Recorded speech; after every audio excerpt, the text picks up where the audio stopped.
What's going on, Crimson Tide fans? Chris Daughtry here with another edition of the Alabama Football Report by Chat Sports. And coming up on today's show, we are breaking down the latest news and rumors surrounding the Crimson Tide after Kalen DeBoer and Ryan Grubb took the stand for their press conference today. First up on today's show, there's been a lot of speculation out there, on social media, especially why Jaeden Roberts did not play versus Vanderbilt. I saw on Twitter there were a lot of people that were very upset with all the offensive line rotation that happened on Saturday that Jaeden Roberts did not get a chance to play. And I saw some speculation out there that, maybe it was, some injury concerns. He's still working his way back. And I even saw some other people talking about, maybe this is just total speculation here that maybe Jaeden Roberts might be checked out at this point. Maybe he's going to end up hitting the transfer portal at the end of the season. And, the coaching staff just isn't going to play him because of that. I don't really buy that. Maybe that does happen at the end of the day, but I don't really buy that narrative at this point. We did touch on that a little bit on yesterday's video, but I didn't really want to assume anything at that point. Well, we got some answers today from both Ryan Grubb and Kalen DeBoer. They were both asked about Jaeden Roberts during their press conferences today. First up, Ryan Grubb said, Jaeden is still working his way back onto the field. Last week, I thought it was a big step for him. He is progressing nicely in practice, so really do expect him to be able to make a contribution this week against Missouri. Kalen DeBoer also was asked the same exact question about Jaeden Roberts, and he said, it's just very competitive right now at those positions. It's more than just his position. And guys are competing in practice. To me, that's a big part of what you have to do, and the comeback for him has just been progressing, but he's just got to keep doing it, and that's what we ask of every guy. Some of these guys have gotten chances to get on the football field and have taken advantage of it, and that's made it harder for others who maybe had roles that were assumed. It's competitive right now, but Jaeden, we love Jaeden. He's a great kid. He's got a lot of potential, and he's just going to have to keep working. Now, I know there's a lot of Jaeden Roberts fans out there, so I want to hear from you guys down inside the comment section. Show it. I know there's going to be a couple thousand people that watch this video, and I would assume a lot of people are Jaeden Roberts fans out there. So am I. So let me know. Spam Jaeden Roberts, and let's give him some hype. Let's show him some love down in the comment section of today's show. Now, we talked about the fact that there was a ton of rotation along Alabama's offensive line against Vanderbilt. You see right here the breakdown of the snap count for the offensive linemen. They had 7 total players play along the offensive line. Kadyn Proctor, Parker Brailsford right there had a respective 72, 73 snaps at their positions. The only snap that Kadyn Proctor didn't play at left tackle was when he lined up at that fullback spot and got that handoff up the middle. But then Geno VanDeMark, Wilkin Formby kind of rotated there at that right tackle position. You can see there, Wilkin Formby had right guard. That's my bad. You can see right there, Wilkin Formby played 15 snaps at right guard. When he was at right guard, Michael Carroll came in and played that right tackle spot. He actually played more snaps at right tackle than Wilkin Formby did in this game. You also saw a lot of William Sanders in this game at that left guard spot. He actually played a little bit more than Kam Dewberry played in this game. And we talked about yesterday, I do think, sometimes I get a little bit nervous when it comes to the rotation along the offensive line, but I do think it is very valuable, and it is a very, very good thing to just build that confidence and build that depth along the offensive line, because it's a very, very long season, and you're going to need everybody once you get into the college football playoffs. We'll continue to talk about that here in just a second, especially a position battle that's really forming right now. But first, I want to give a shout out to the sponsor of today's show. That is PrizePicks.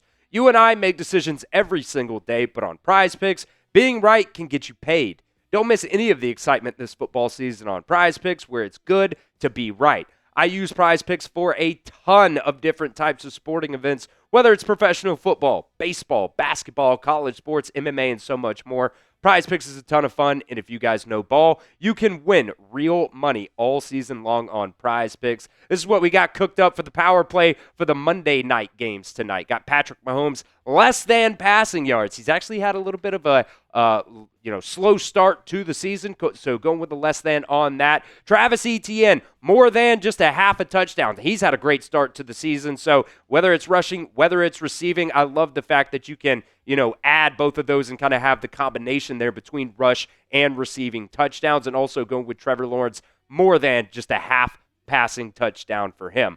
PrizePicks is the only app that offers stacks, which means you guys can pick the same player up to 3 times in the same lineup. You want more than on Josh Allen's passing yards, rush yards, and touchdowns? Now you can pick all 3 of them in the same PrizePicks lineup only on PrizePicks. So play PrizePicks to get action on football in more than 40 different states, including California, Texas, Georgia, and yes, PrizePicks is also available in Alabama as well.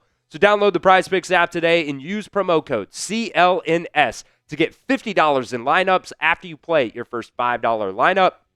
That's promo code CLNS to get $50 in lineups after you play your first $5 lineup. That link is going to be down at the pinned comment of today's show. It's also going to be down in the description of today's show as well. PrizePicks, it's good to be right. Back to the offensive line conversation now. There is major competition along Alabama's offensive line right now, and I think I speak for most Alabama fans when I say I don't care who is actually getting the snaps and getting the reps out there. I just want the best 5 guys to play. I think right now, the only 2 guys whose positions are actually safe right now are going to be Kadyn Proctor and Parker Brailsford. I thought pretty much every single guy that rotated in versus Vanderbilt did a pretty damn good job, but I think that right tackle battle right now between Michael Carroll and Wilkin Formby is really starting to heat up. And I know, right now it's early. We haven't seen a ton of looks from Michael Carroll yet so far this season, but, every time he gets a chance to play in the game, he's been absolutely dominant. You can see the PFF stats right there. The run block grade, the pass block grade, both of those right now are higher than Wilkin Formby. You could take some of that with a grain of salt. He's only got half the amount of snaps right now, but man, every single time he goes out there and gets an opportunity to play, he's really taking advantage of it. So I would not be surprised if Michael Carroll going into this Missouri game gets, the start. I would not be surprised at all if that ended up happening. Still, Wilkin Formby still might get the start, but I do think you're going to see a lot of rotation there at that right tackle spot.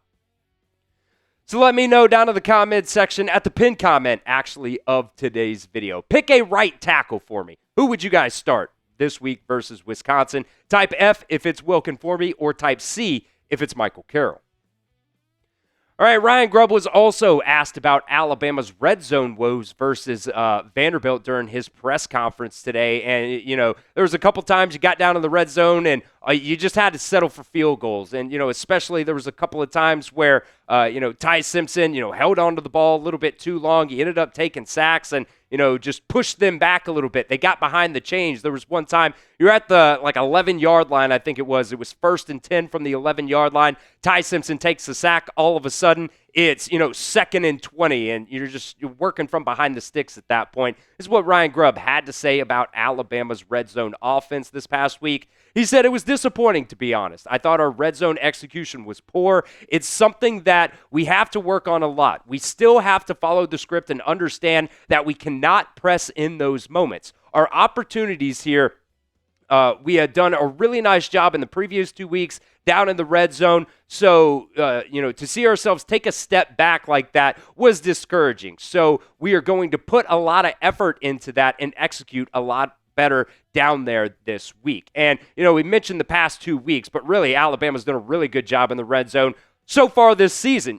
Really, this past game against Vanderbilt was the only time, I think, where they struggled a little bit, really scoring touchdowns, putting it in the end zone when you get down there in the red zone. Against Florida State, you were down there 4 times. You scored 2 touchdowns. You scored 1 field goal and wasn't able to score at all one other time. Against ULM, you were 7 for 7 down there with 7 touchdowns, so 100% there on scoring touchdowns in the red zone. Against Wisconsin, you were 3 for 3 overall, 2 touchdowns, 1 field goal. Georgia, you were 4 for 4 with 3 touchdowns and a field goal. But then you see there versus Vanderbilt, you were still 5 for 5, which is a positive thing. You're getting down there, you're scoring points, but you had 3 field goals to 2 touchdowns. And when you have a kicker right now in Connor Talty, who is struggling a little bit, he's been pretty solid so far inside of 40 yards, but once you get a little bit further out, he's struggled so far this year. So Ryan Grubb said in his press conference, the best way to avoid some of those kicker woes is just getting in the end zone and scoring touchdowns instead of having to settle for field goals.